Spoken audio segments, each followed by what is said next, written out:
There is one simple thing you can describe in your world that can reveal more about its culture, history, and economic conditions without adding more elaborate detail to your already beautiful architecture, disparate social classes, technological advancements, and the like. I'm talking about something far simpler. Food.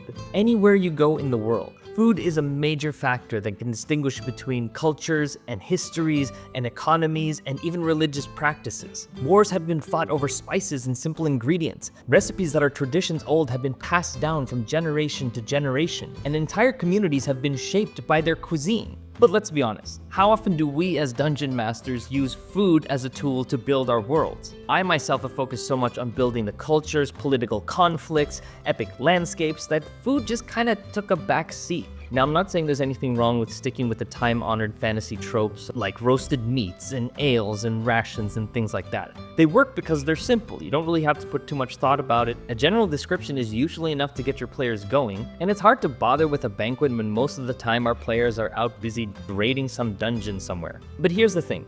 Even exploring the wide world or the darkest dungeons, food can influence the way your players perceive their situation. In one game, my players were hunting down a local bandit leader. Along the way through the forest, they decided to camp out. They hunted down wild deer for food, but the goblin in the group decided that he was going to be the one to do the cooking, which he of course failed spectacularly on his survival check. Needless to say, he served the venison raw and undercooked. It was fine for him, but not for all the other players. The party thought it was funny that he actually failed, and they went along with it, rolling a constitution save to see whether or not their stomachs would hold up. Some did, and the ones that didn't had food poisoning for a couple of hours. It's a lighthearted, hilarious moment that stayed with us to this day. And actually, that's the thing that really hit me. Food isn't just about sustenance, it's about storytelling, and a very powerful way to add context to your world. Imagine that you and your friends are walking through narrow streets. Civilians on one side of the street offer roasted pheasant, cooked to a golden brown,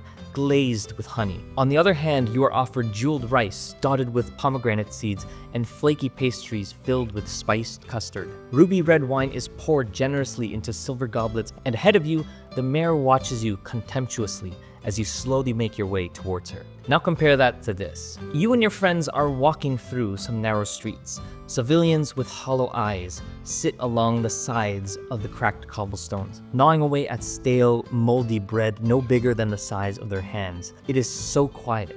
You can hear the cauldrons bubbling weakly on the fires they huddle around. In the cloudy soup floats a small paw with wet matted fur, bobbing to the surface. The mayor watches you contemptuously as you slowly make your way towards her. In this example, both the beginning and the end of the scene were the same. It's the way the food was portrayed that really made all the difference. Food isn't just DM fluff. It is a window into your world. But more than setting a scene, food can be leveraged into a powerful hook. Like so. Your attention is drawn to the smell of freshly baked bread. A young woman hangs twisting spears of dough like sausages on her doorframe. She glazes them with a sticky mixture of honey and rabbit's blood. The woman looks up and says, "My grandmother used to make these so the fairies wouldn't catch us. Mother didn't believe her, and now she's gone." Looking around, you notice the bloody spears hanging on every house. "Will you help me find her?" the young woman whispers. Here's the funny thing. Ask someone about a really good meal that they had recently, and you'll probably get a decent story out of them. But ask them about the worst meal they had, and they will have no end of words to say about it. And that's the incredible thing about food. Whether it's a good experience or a bad experience, it creates such a visceral reaction in us that almost anyone can relate with, which makes food a great tool for immersion. For example, 4 burly men sit at a tavern table around a plate full of legs of a small amphibious creature. Their faces reflexively grimace after each bite of the chewy, sour meat. Now, you may or may not have eaten anything amphibious, but I'm fairly confident that you know what chewy or sour tastes and feels like. But food isn't just about what your players or your characters are putting in their mouths. They're actually really believable springboards for problems. Imagine this. You're watching the Baroness as she takes these strange reddish spices, grinding them into a fine dust on her plate of venison. Moments after the first bite, she begins to puff outward. By the second bite, you see beads of sweat starting to form on her temples. By the third bite, she's flushed and gasping, but smiling exhilarated at this new sensation. "This is exquisite. I must have more, she exclaims. Send an expedition into the sacred lands and spare no one. Now, here's the best part about using food as a world-building tool. Food doesn't have to be over-elaborate to be meaningful. Even the simplest descriptions can set the stage for something bigger. The crowd gathers by the shore as two fishermen hold a massive silver pike over their heads. It is a good omen for the oath-swearing tonight, one says, as the crowd cheers in celebration. So, here's the takeaway. Food shows players context for the setting that they're in. You can use food to hook players' curiosity and launch them into adventures. Describing how food smells, tastes, and is experienced creates instant immersion. Resources for food can create believable geopolitical tensions and problems. And every single meal can set the stage for something bigger. But should you make every meal as elaborately described as everything else in your setting? Of course not. You're free to use food in any way you want, in any complexity or scale that you want, in order to build out your adventure and your world, in any way that you see fit, given the situations that I described. For context, for hooks, for immersion, for problems, and for staging, there are 4 different ways that I like to emphasize the use of food. Number 1, how it's prepared.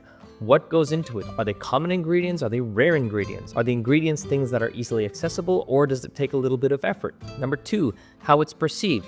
How does it look? How does it taste? How does it smell? Is it just a slop of meat that's thrown onto a plate? Or is there some artistry involved in the presentation of the food? Lastly, I like to describe food by how others, like NPCs, react to it. Some might look at the food as absolutely repulsive. The other NPCs, they actually might find it as a delicacy. And those cues that are given from other NPCs informs the players on how the culture is actually like. Now for me, I feel that using a combination of these things really can bring out the flavor in your settings. Talk about how it's prepared and then jump into how it's presented. Or have your players perceive things and have others react to it as it draws closer to your players. But be warned, just like salt, there is such a thing as too much. So season your descriptions to taste. And the next time you're building your world, ask yourself, what's on the menu? Because who knows, the gross slop that your players couldn't stomach, or that savory dish that they'll never forget, just might become the stuff of legends. Thanks for watching GM, and until next time, may your tales never end.